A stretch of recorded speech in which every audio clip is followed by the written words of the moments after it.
much. This is a beautiful day. It's a little warm, but that's the way we like it. And this is beautiful Republicans and beautiful Democrats. We have them both. And it's nice to mention them in the same breath, frankly. And I'm delighted to welcome all of the members of the House and Senate and your beautiful families. It's a great honor to have you at the White House and to the annual White House Congressional Picnic. A long time it's been going on. I want to thank our magnificent First Lady for putting together this wonderful evening.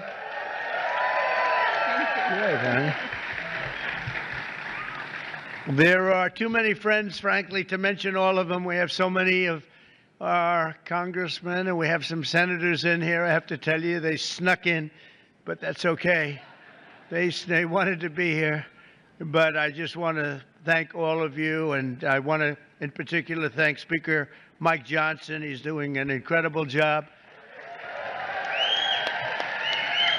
And all of our other colleagues on both sides of the aisle for your service to America. That's what it is. It's service to America. For more than half a century, the White House Congressional Picnic has served as a special night for Republicans and Democrats to put politics aside, if that's possible. Is that possible? I think so, right?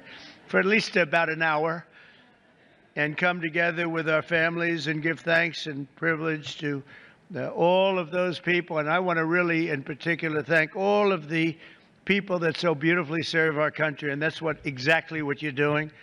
Everyone here works incredibly hard, and your loved ones, they make just these tremendous sacrifices, enormous sacrifices, frankly. And I want to thank you all. The exceptional dedication to our country is unparalleled.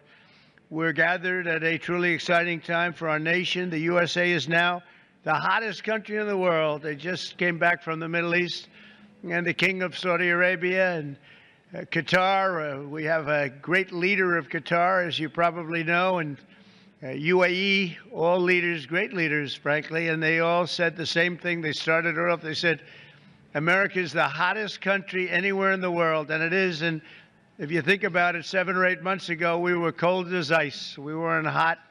We were a laughing stock, and now we're hot as can be. They all respect us. We actually came home, you'll be happy to hear, $5.1 trillion we brought back with us from the Middle East. So that's an all-time record by far.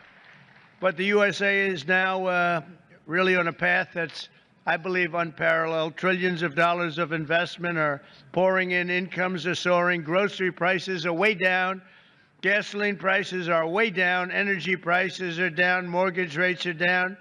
And inflation is down. Other than that, how are you doing, right? They've been talking to me, do you think you can get the prices down? We did it, like every single one of them. And last month, we cut the trade deficit. You saw that 2 days ago. It was just announced. The trade deficit was cut in exactly half. And that was all done in a period of 4 months. So we've reduced the number of illegal border crosses, and you know that because you look at the numbers, and 99.999%. Last month, it was 3 people got across, 3. So I did a good job in 2016, but we did an even better job right now, and it's been amazing. We have to get a little cooperation for some people, but a lot of bad people were let into our country. We're getting them out, and we're getting them out fast, and I think you know that. They came from jails, prisons. They came from mental institutions, gang members. We're getting them out very fast. You're going to be very happy when you see the results. The recent months, we've even come together as a bipartisan basis and on a bipartisan basis with the help of our great First Lady to pass the Take It Down Act, protecting our youth from exploitation. And I want to thank you, Melania, and thank you, everybody out there.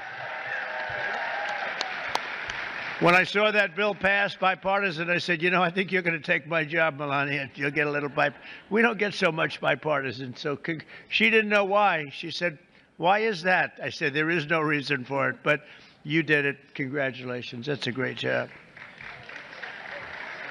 But as a result of these many other historic wins for the American people, a majority of Americans now believe our country is on the right track for the first time in over 28 years, according to a very prestigious poll. 28 years it has not been And this is the first time in 28 years, and it'll only get better when the Senate passes the one big, beautiful bill and Congress sends it to my desk on the 4th of July. We're shooting for the 4th of July. I think it's going to be the most important piece of legislation that our country has passed in many, many years. On Saturday, we're coming together to celebrate the 250th anniversary of the United States Army with a grand parade, a military parade that I don't think we've ever seen the likes of what you're going to see. I hope the weather's okay, but actually, if it's not, that brings you good luck. And that's okay, too. It doesn't matter. It doesn't affect the tanks at all. It doesn't affect the soldiers. They're used to it. They're tough, smart. Next year, when we're all together again, we will be celebrating the 250th anniversary of the American founding. We founded our country. They founded our great people, our great past founders have done a fantastic job, and we'll be cheering on Team USA in the World Cup. So we have the World Cup coming, we have the Olympics coming, and maybe most importantly, we're going to celebrate a whole year, 250th anniversary. You know, the Army is exactly 1 year older than the country. So that was interesting. We did a speech yesterday at Fort Bragg, and it was really something, the display that they put on. I truly believe the great times are ahead for America. So once again, I want to thank all of you. I want to thank every single person in this group, Democrat, Republican, or a couple of independents out there. They say they're independent, but they're not that independent. But I want to thank everybody in the audience for being very special. I know every one of you, and some by reputation and some by just knowing them. And you're fantastic people, and you have great families. And without the families, it wouldn't work for you at all. So I just want to thank you very much for being here. Have a great night. We're going to have plenty of fun. Have a really fantastic night. And nobody's going to be cold tonight. You're going to be very warm tonight because it's a little on the hot side. But just enjoy yourself. And again, really happy birthday to a truly great country. Thank you very much. Thank you. Thank you.